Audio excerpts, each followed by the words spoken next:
Hey guys, Coldbrew here. Welcome back to another raid video. We have a huge Skinwalker summoning pool starting today with the Mercy system. So I'll be covering that in just a second, telling you all about it before you go and start your summons. If you are planning to do any summons, that is.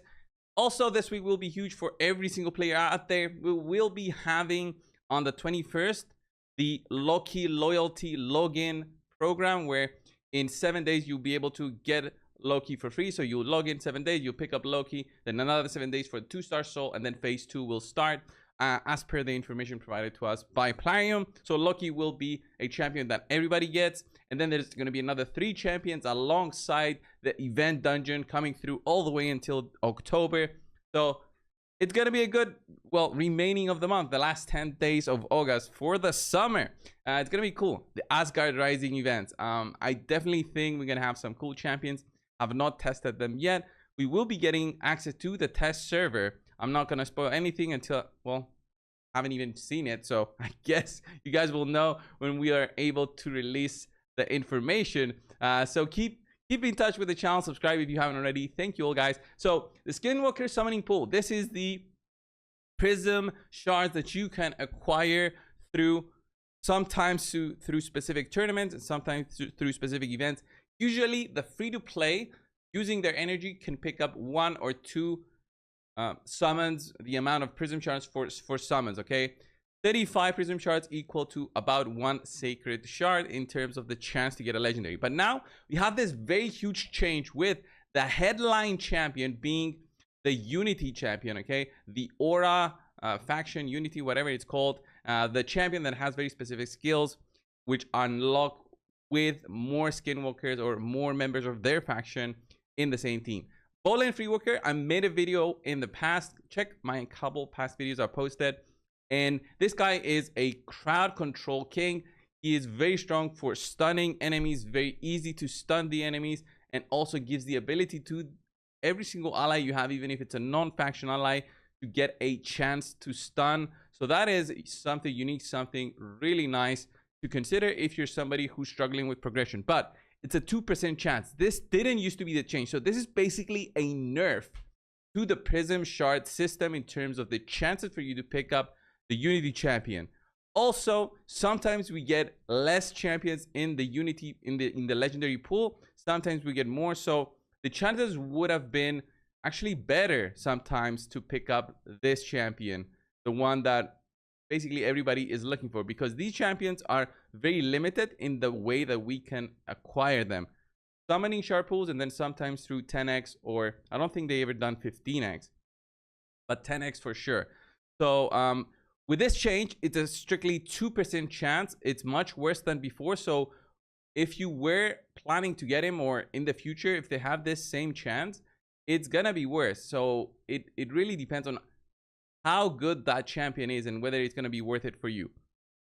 These champions that are offered here are really good, especially Wukong for PvP, can be used for PvE as well. Majority of players have Wukong already. If you don't have him, then he's very, very unique with the reviving passive. It makes him very annoying for all sorts of content.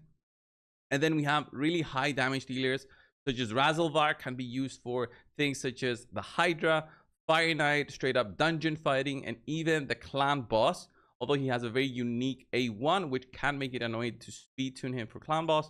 And then we have Ragash, who is a very strong defensive based nuker. He's spirit affinity, so makes it a little bit more difficult to put him into teams against the magic defenses, but still stronger than what we usually have, which is force. Sometimes forced attackers are not, in the meta, okay?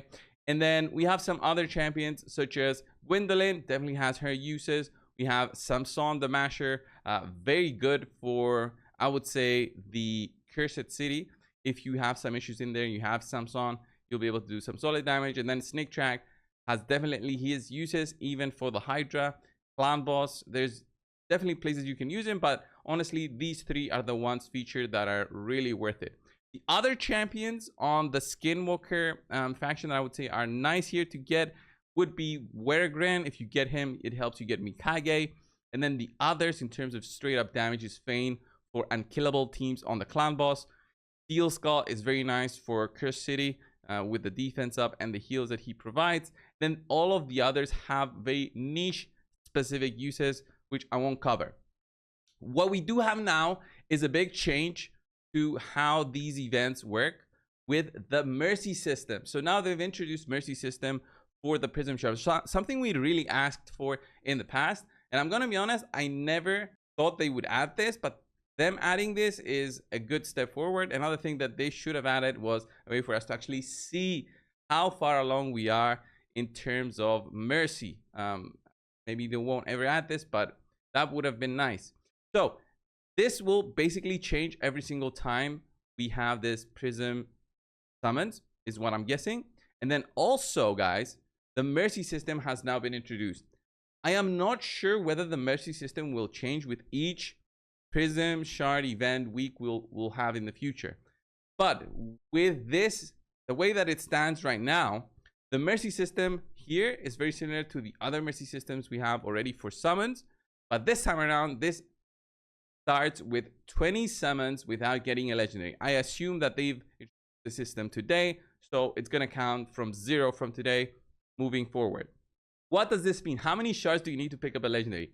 Strictly speaking, you guys need 52 summons to pick up a legendary, guaranteed, 100% chance. That's 100%. So it's going to be 6%, and then it's going to slowly go up on the 21st shard. It's going to be 9%, 22nd, it's going to be 12%, and so on and so forth, all the way to 100%.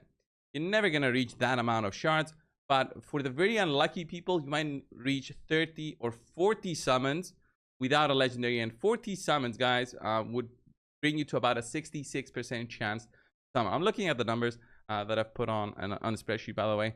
That's why I can tell you with the exact numbers like that. So what does this mean? It means basically that, let's say you went ahead and bought all of these summons here, the 210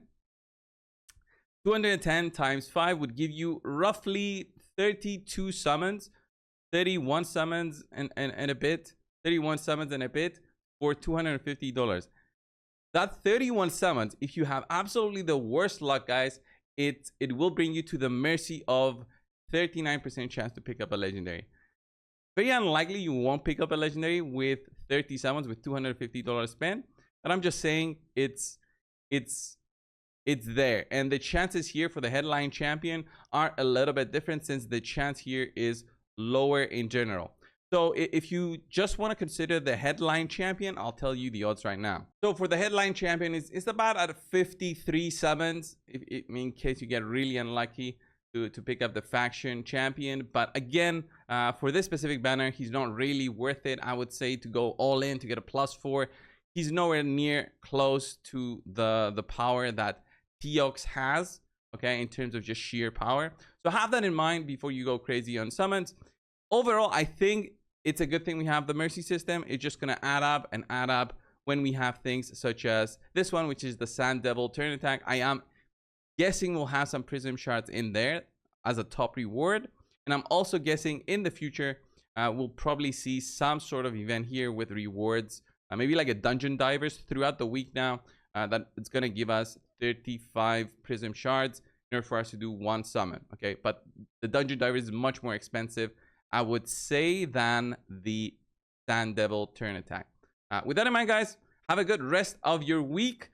We'll definitely see some solid videos this week with all of the Asgard Rising champions, the events. Maybe we'll actually be able to test the new dungeon before it's even out for you guys to see in content. Thank you all, guys. Subscribe. I'll see you in the next one. See ya.